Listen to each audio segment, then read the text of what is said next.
Brought to you by TechnoSpark 20 series smartphones.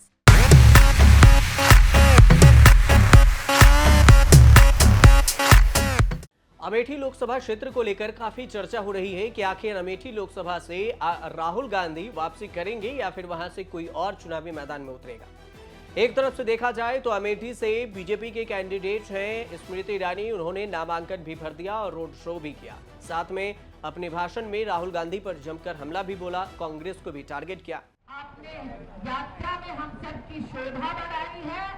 अब आप अपना आशीर्वाद दें कि जो इतिहास आपने भी रचा भव्य विजय का, वो 2024 में जीत का बिगुल अमेठी की इस भूमि से ऐसा बजे कि इसका गुंजन, इसकी गर्जना पूरे विश्व में हो।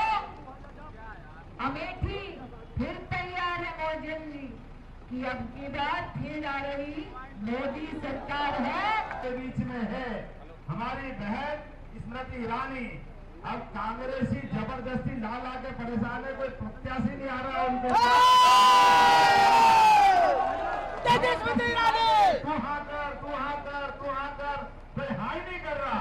अरे हाँ करे भी कैसे? ये रणबांकुरे खड़े हैं छाती तान के सामने, कमल का फूल लेकर। इनके आंधी में सब उड़ जाएंगे, कोई बचने वाला नहीं। दूसरी तरफ देखा जाए तो गांधी परिवार की तरफ से अभी भी इंतजार हो रहा है कि आखिर अमेठी और रायबरेली क्षेत्र से चुनावी मैदान में कौन होगा।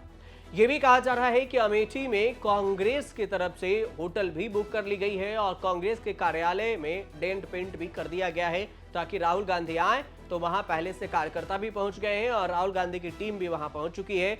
और कहा जा रहा है कि इन सब चीजों के बीच में राहुल गांधी जो नामांकन करेंगे वो 1 से 3 मई के बीच में करेंगे। लेकिन इस बीच में देखें तो गांधी परिवार की परंपरागत रायबरेली और अमेठी सीट पर प्रत्याशियों की तस्वीर भले ही अभी तक साफ नहीं हुई हो, मगर दोनों सीटों पर यूपी कांग्रेस की चुनाव लड़ने की चर्चा पूरी तरह तेज हो गई है।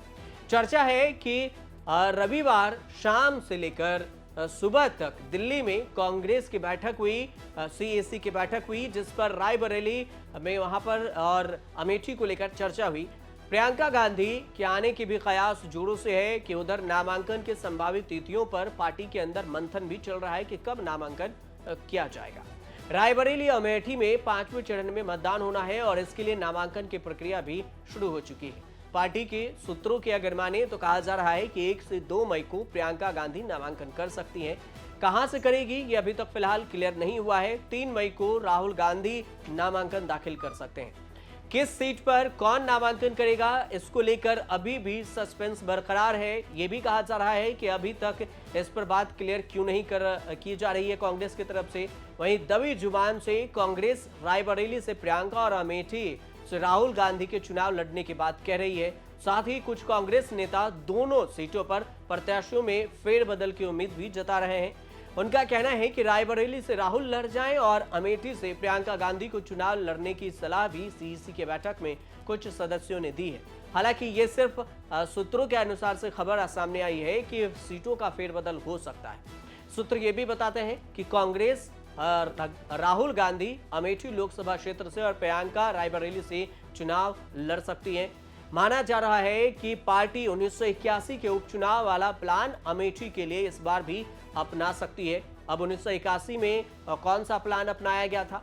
बीजेपी बहुत पहले ही कैंडिडेट के नाम का ऐलान कर चुकी है। पार्टी ने अमेठी से स्मृति ईरानी को टिकट दिया है बीजेपी ने, तो वहीं कांग्रेस नेता लगातार दावा कर रहे हैं कि अमेठी से राहुल गांधी ही चुनाव लड़ेंगे।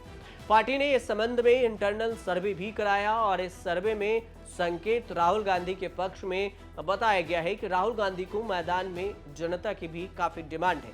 कार्यकर्ता और लोकल नेताओं का भी कहना है कि राहुल गांधी को अमेठी से चुनाव लड़ना चाहिए। दावा किया जा रहा है कि अमेठी में नामांकन शुरू होने के बाद कांग्रेस इस सीट के नाम का ऐलान भी कर सकती है और आजकल में इस सीट को लेकर नाम का ऐलान भी हो सकता है। 1981 में क्या हुआ था ये कहानी भी आप समझ लीजिए। 1981 में भी ऐसा ही किया गया। ये पहली बार नहीं है कि पार्टी ने उम्मीदवार के नाम का ऐलान पहले नहीं किया हो। साल 1981 में राजीव गांधी के नामांकन के वक्त भी पार्टी ऐसा कर चुकी है। 1981 में हुए लोकसभा चुनाव में कांग्रेस ने जिस दिन राजीव गांधी को अमेठी से उम्मीदवार बनाने का ऐलान किया था, उसी दिन उन्होंने नामांकन दाखिल भी किया था। ऐसे में कयास लगाए जा रहे हैं कि अगर कांग्रेस अमेठी से राहुल गांधी को उम्मीदवार बनाती है तो फिर उनके नाम का ऐलान किस दिन करती है, या फिर उसी दिन नाम का ऐलान भी किया जाएगा। अमेठी से नामांकन दाखिल कर सकते हैं और उसी दिन राहुल गांधी के नाम का ऐलान भी हो सकता है। आपको बता दें कि अंतिम तारीख जो है, नामांकन भरने की अंतिम तारीख अमेठी लोकसभा के लिए नॉमिनेशन की प्रक्रिया 26 अप्रैल को ही शुरू हो चुकी है और नामांकन दाखिल करने की अंतिम तारीख 3 मई को है और नाम वापस लेने की अंतिम तारीख 6 मई को है। अमेठी लोकसभा सीट की बात करें तो 2024 में मतदान 5वें फेज के तहत 20 मई को होना है और इसके लिए बीजेपी को छोड़कर अन्य पार्टियों ने अपने प्रत्याशी के नाम की घोषणा कर चुके हैं। इंतजार सिर्फ राहुल गांधी के नाम का हो रहा है कि राहुल गांधी यहां से उतरेंगे या नहीं। अगर 2 लोकसभा चुनाव की बात की जाए तो 2014 में राहुल गांधी यहां से जीते थे, स्मृति ईरानी टक्कर देने उतरी थी लेकिन हार गई।